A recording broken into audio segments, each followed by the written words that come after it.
Hello everyone, welcome back to D1 Crashout. Today I'm going to be talking about this idea that we can just make up our mistakes, and I think it's flawed. And by flawed I mean fundamentally. You can't make up your mistakes. There's no easy way for me to put this, but let's say you mess up a math problem and then you have to correct it. You have to erase the paper. That costs you more time. It also takes a little bit of the rubber away. And this is such a minute example, but like, if you're a new intern and you delete the entire database, sure, you have to reuse the database or you have to file a backup, but that takes time and additional effort and additional compute. So it's banking on this idea that there is nothing truly free in this world, and as a very crippling and draining thought that everything is finite. There is this good video out there. There's this animator just called Alan, and they make videos describing life in more abstract ways, but people in the comments seem to find meaning in them. The most significant one for me is this rotating image of this guy just going through life, and it's transitions very seamlessly between different points in life, where like he's doing a plank and then he's eating and then he's going on a walk, and the hand motions, the body position, it's all the same.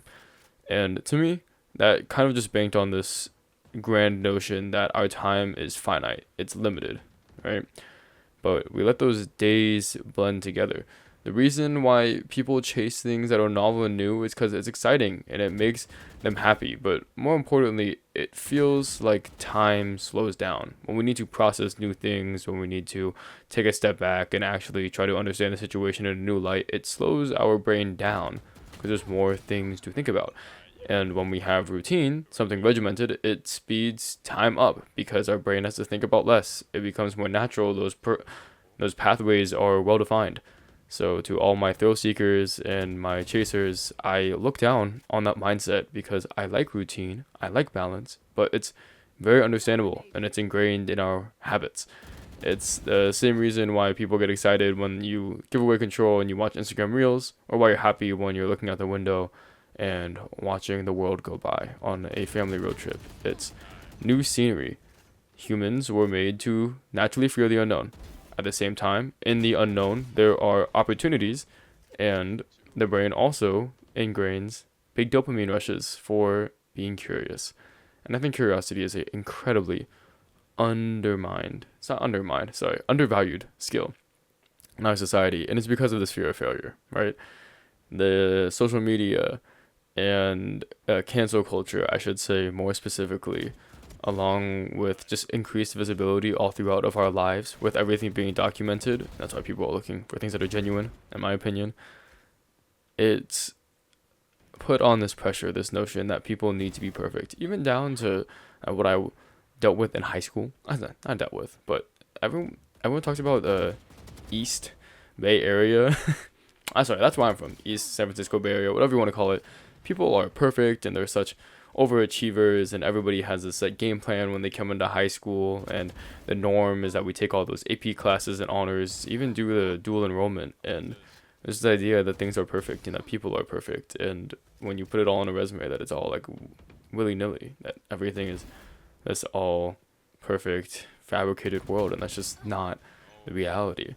I think the beautiful part of parenthood for families, and also in getting trained for jobs and job training in general, is that it highlights that humans are not perfect, that they are not ready right out of the box, that people are learners and that they are meant to learn.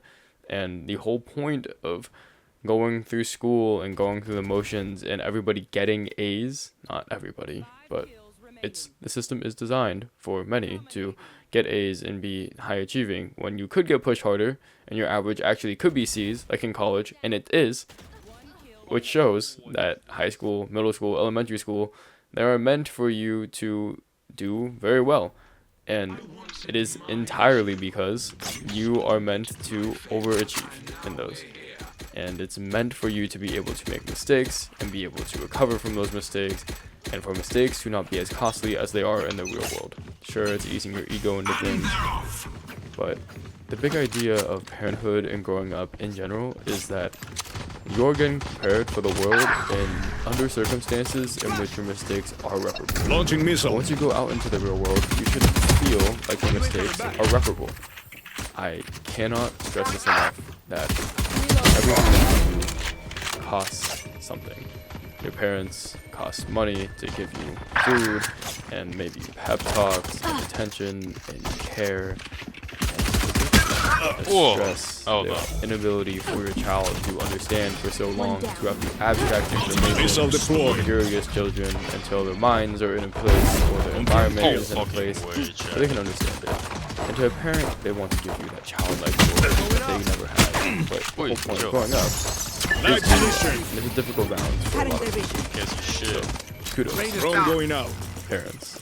But it is to impress that idea that even though you are raised in an environment that are not very costly, it is with the idea that you will become an individual in which your mistakes are costly and that you do not make many mistakes to minimize that. That's an optimization problem.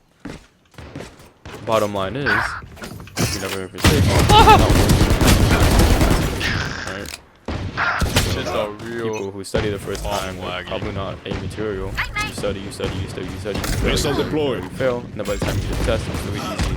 It's not pushing you to your limits. You do very well. You know, that is the life cycle for most people. I, from experience, can confidently say that it's not for everyone. And most people. It is to say that to be 100%, you most likely are not Drone is down. Capacity. Grenade is live. And that is everything to say. Continue to try. Reloading. And do something good and push yourself. So that the things that you do in life, do recognize that in order to become the person who makes mistakes, you have to make a lot of mistakes. And that's success. Sell the bag. Which is the cost of those mistakes. Are built on massive piles of mistakes. Launching missile. Data is history making target down. History, which means that the big idea is that we learn from our mistakes. So, locating targets. That is my view on Crashout against this notion of mistakes being free. Your job as a shooter is to not only not make very mistakes, but to realize the cost of those mistakes and minimize them as much as you can. I'm going to Crashout about apologies too. Grenade is live. Okay, so I went over time, and I'm going to make that up by just using a recording that I was going to use for a different video and talking over that. So, continued Crashout. Apology. An apology does not undo what was already done. Building off this idea that there are mistakes and that there's cost things, an apology just magically making things all disappear is unrealistic.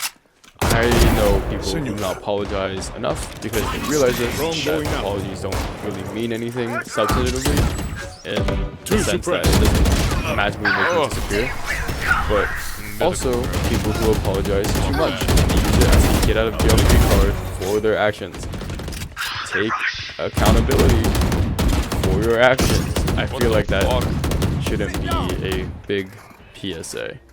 But also realize that apologizing does actually do something, and that is admitting this is peak. And sometimes people do it a little bit too much, and that is because you may or may not have self-respect, right? To admit things outside of yourself. I used to subscribe to a very toxic mindset. Even though things are not my fault, I can always do better. There's something more that there are things in which you may not have known better at the time. I have plenty of stories for that. I hate this game. Even though you didn't know better, if you just magically did the right thing, which oftentimes is a lot. That's a kill. Then good actually. have control of the situation, you could have contributed. And that's recognizing that you have control of your situation, which I think is a fundamentally good thing. But to also put all the pressure on yourself above other people and recognizing their actions and the things that they do is also skewed and unfair to yourself. So, where do you draw the balance of where judgment has its place and where fault, apology? No way. When you make a mistake, recognize that you're wrong. It means a lot to other people that you have that self-awareness that hopefully, if you recognize that you're wrong, then the next time you'll try to do right. People value people, work hard, and actually care, and actively are trying to be better and improve themselves. That means that you're surrounding yourself with people that you might be better, you might also improve yourself as an So, long-winded way to say that caring about people you spend time with and showing that you are dedicated to being a good person goes a long way. So, These bots? the other side of that is when a lot of people are telling you, hey, this is a bad thing that you're doing, think about that. That is your sign. When a lot of people are not telling you that you're doing a really bad thing, you just had this one really bad experience with that one person, that says more about the person than it does with you. People pleasing aspect about having self-respect. Believe that you're a person worth loving, even if you may not be. It's this idea that you are not worth anything, that you don't deserve anything, is never going to be the case.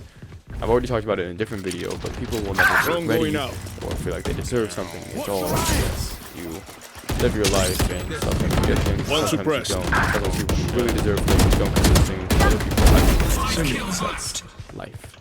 It's not fair, and it's not ideal. It's not meant to be fair. It doesn't mean it has to be fair or ideal. As it means you have to play the game and learn how to play the game. So, as a general concept, as a general idea, take accountability, do not apologize for every single thing that you do, and put all that pressure on yourself, because that is an unfair thing to do. I guess it's fair to your environment, when it's screaming at you, and find the balance somewhere in between. But an apology is only an admittance of wrongdoing. It means no more and no less, and it does not absolve you from being a better person. That is all. Now, actually, thank you for listening.